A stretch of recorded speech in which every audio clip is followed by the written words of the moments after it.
আসসালামু আলাইকুম রহমতুল্লাহ। একজন সম্পদশালী ব্যক্তির 3 সন্তান ছিল।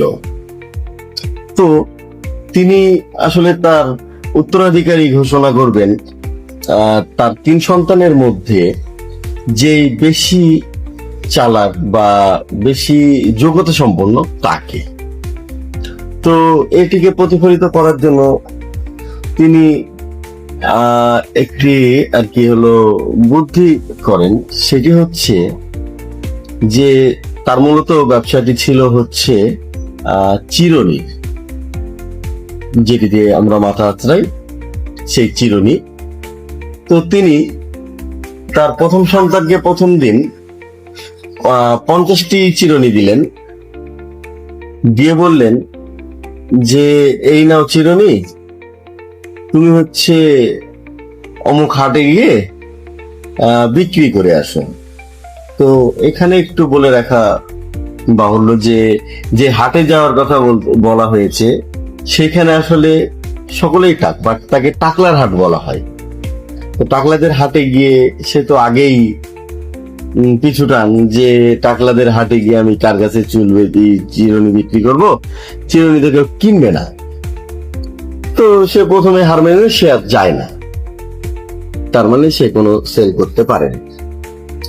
দ্বিতীয় সন্তানকেও পরের দিন ঠিক একইভাবে বাবা টাকলাদের হাটে পাঠাই 50টি চিরুনি দিয়ে, যে চাও তুমি সেল করে আসো। সে গিয়ে সারাদিনে 50টি চিরুনি বিক্রি করেছে। এরপরে তৃতীয় সন্তানকে 50টি চিরুনি দিয়ে আবারও সেই টাকলাদের হাটেই পাঠানো হয় অন্য একটি স্থানে।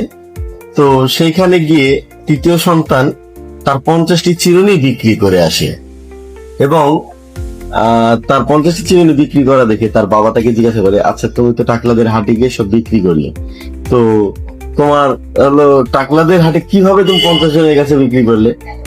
বলছে এই যে চিরুনি, এই চিরুনিতে হয়তো আপনার কোনো কাজে আসবে না, কিন্তু আপনার বাসার মানুষের কাজে আসবে, বা আপনার যদি কখনো চুল উঠে সেটি আস্তে হলো কাজে আসবে।